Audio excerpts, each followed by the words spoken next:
शिक्षा विभाग में वर्तमान में ट्रांसफर नहीं होंगे। अब आपके मन में प्रश्न आता होगा कि आखिर हम ऐसा क्यों कह रहे हैं कि शिक्षा विभाग में कर्मचारियों के ट्रांसफर नहीं होंगे, और यदि ट्रांसफर अभी नहीं हो रहे हैं तो आखिर कब होंगे, इसे हम समझने का प्रयास करेंगे। सबसे पहले हम देख लेते हैं, जैसे सामान्य प्रशासन विभाग के द्वारा ट्रांसफर के संबंध में आदेश जारी किया गया, जिसमें बताया गया कि 15 जून से 30 जून 2023 तक की जो अवधि है, इसमें ट्रांसफर की जो प्रक्रिया है इसे शिथिल किया जाता है, अर्थात इस अवधि में कर्मचारियों के ट्रांसफर हो सकेंगे। सामान्य प्रशासन विभाग के द्वारा आदेश जारी किया गया।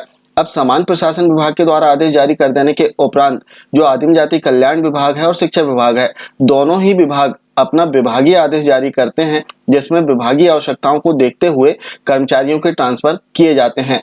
अब विभागीय आवश्यकताएं, जैसे हम पर्टिकुलर शिक्षा विभाग की बात करें तो वर्तमान में जैसे हम देखें तो काफी सारी नवीन नियुक्तियां हुई हैं। इसके अतिरिक्त यदि हम देखें तो जो उच्च पद पर प्रभार देने की प्रक्रिया है वो भी प्रचलन में है। इसके अतिरिक्त जो अतिशेष की प्रक्रिया है वो भी अभी पेंडिंग है। साथ ही वर्तमान में यदि हम देखें तो एईओ के संबंध में भी आदेश जारी हो गया है। जो एरिया एजुकेशन ऑफिसर है इनके संबंध में आदेश जारी किया गया है।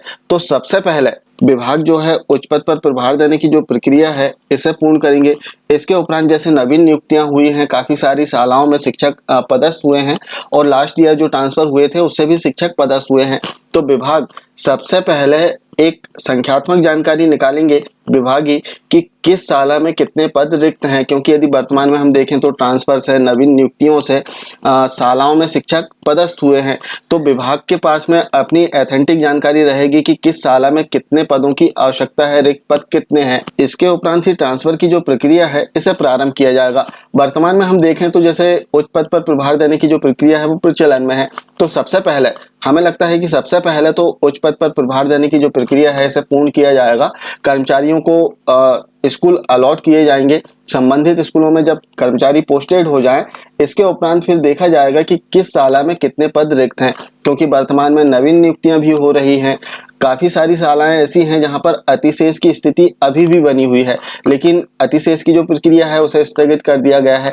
तो संभवतः जो अतिशेष की स्थिति है उसे क्लियर कर लिया जाएगा। शालाओं में स्पष्ट रूप से रिक्त पद प्रदर्शित होने लगेंगे, और इसके उपरांत ही विभाग के द्वारा ट्रांसफर की जो प्रक्रिया है इसे प्रारंभ किया जाएगा। अब जैसे लास्ट ईयर की हम बात करें, जो कि सामान्य प्रशासन विभाग के द्वारा आदेश जारी किया गया था ट्रांसफर के संबंध में, जैसे 16 सितंबर 2022 को आदेश जारी हुआ था सामान्य प्रशासन विभाग के द्वारा, जिसमें बताया गया था कि 17 सितंबर 2022 से 5 अक्टूबर 2022 तक की जो अवधि है इसमें ट्रांसफर किए जा सकते हैं। लेकिन शिक्षा विभाग ने अपनी जो स्थानांतरण नीति है वो जारी की, और वो पहले ही जारी हो गई थी 8 सितंबर 2022 को। इसमें पूरी प्रक्रिया बताई गई थी कि ट्रांसफर की जो प्रक्रिया है वो कब से प्रारंभ होगी। जैसे इसका हम शेड्यूल देखें तो इसमें ट्रांसफर के लिए आवेदन कब से करना है वो सारी डिटेल दी गई थी। सबसे पहले तो इसमें वास्तविक जो रिक्त पद हैं इसका निर्धारण कब तक करना है वो तिथि निर्धारित की गई थी, और इसके उपरांत रिक्त पदों को एजुकेशन पोर्टल पर प्रदर्शित भी किया गया था, इसकी अवधि भी बताई गई थी, और पोर्टल पर ऑनलाइन आवेदन कब तक प्राप्त कर सकते हैं इसकी अवधि भी बताई गई थी। लेकिन जो अवधि बताई गई थी वो सामान्य प्रशासन विभाग के द्वारा जो शिथिल अवधि है जिसमें स्थानांतरण किए जा सकते हैं, इस अवधि के अतिरिक्त थी। अर्थात सामान्य प्रशासन विभाग ने अपना आदेश जारी किया, लेकिन शिक्षा विभाग अपनी प्रशासनिक आवश्यकताओं को देखते हुए जो तिथि है वो परिवर्तित कर सकते हैं। क्योंकि शिक्षा विभाग ने एक बात और इसमें कही थी कि 20 सत्र में यदि ट्रांसफर होते हैं तो जो शिक्षण कार्य है वो प्रभावित होता है। तो शिक्षण कार्य प्रभावित ना हो इसके लिए विभाग जो है अपनी आवश्यकताओं के आधार पर ट्रांसफर करेंगे।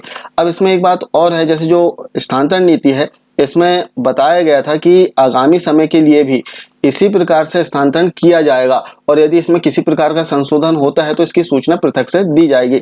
जैसे इस संबंध में भी बिंदु दिया गया था, जैसे हम देखें तो इसमें बताया गया था कि इस स्थानांतरण नीति के प्रभावी होने के उपरांत आगामी वर्षों में वर्ष विशेष के लिए पृथक स्थानांतरण नीति जारी नहीं की जाएगी, अर्थात स्थानांतरण नीति जारी नहीं होगी, इसी प्रकार से स्थानांतरण नीति रहेगी। और शिक्षा विभाग की इस पॉलिसी की यदि हम बात करें तो इसमें ऑनलाइन आवेदन करने की प्रक्रिया बताई गई थी, जो कि एजुकेशन पोर्टल के माध्यम से ऑनलाइन आवेदन किए जाने थे।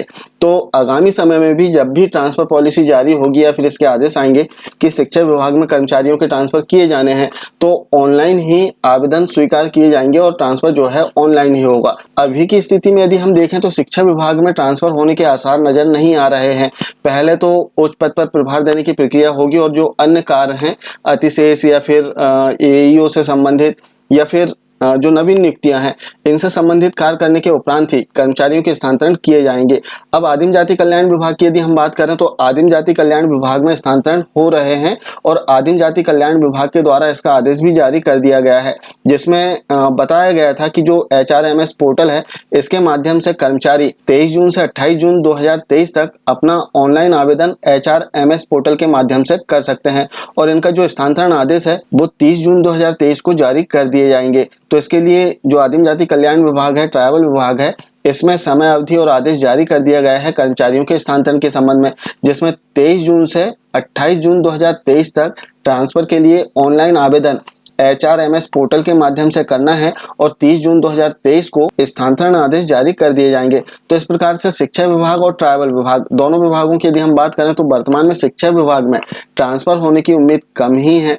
पहले अन्य जो कार्य हैं प्रशासनिक आवश्यकताओं को देखते हुए वो कार्य किए जाएंगे और इसके उपरांत यदि ट्रांसफर हुए तो इसके लिए पृथक से शेड्यूल जारी कर दिया जाएगा। जैसे लास्ट ईयर जो शेड्यूल जारी हुआ था जिसमें सामान्य प्रशासन विभाग के द्वारा जो अवधि बताई गई थी इससे पृथक अवधि में ट्रांसफर के लिए आवेदन स्वीकार किए गए थे। तो अभी केवल आदिम जाति कल्याण विभाग के जो कर्मचारी हैं वे अपने ट्रांसफर का ऑनलाइन आवेदन HRMS पोर्टल के माध्यम से कर सकते हैं। शिक्षा विभाग में ट्रांसफर के आवेदन के कोई आदेश नहीं है, ना ही पोर्टल में किसी प्रकार के इसके ऑप्शन दिए गए हैं। तो शिक्षा विभाग के कर्मचारी परेशान ना हो, ट्रांसफर के लिए जब भी ऑप्शन आएंगे तो ऑप्शन आने के पहले शिक्षा विभाग के द्वारा इसका पृथक से आदेश जारी कर दिया जाएगा और इसका पूरा शेड्यूल दिया जाएगा कि कर्मचारी को ऑनलाइन आवेदन कब तक करना है, आदेश कब तक जारी हो जाएंगे। तो इस प्रकार से वर्तमान में शिक्षा विभाग में ट्रांसफर नहीं होने वाले हैं। ये थी ट्रांसफर के संबंध में एक महत्वपूर्ण जानकारी। आशा है जानकारी अच्छी लगी होगी। मिलते हैं कुछ इसी प्रकार की जानकारियों के साथ में नेक्स्ट वीडियो में। तब तक के लिए जय हिंद।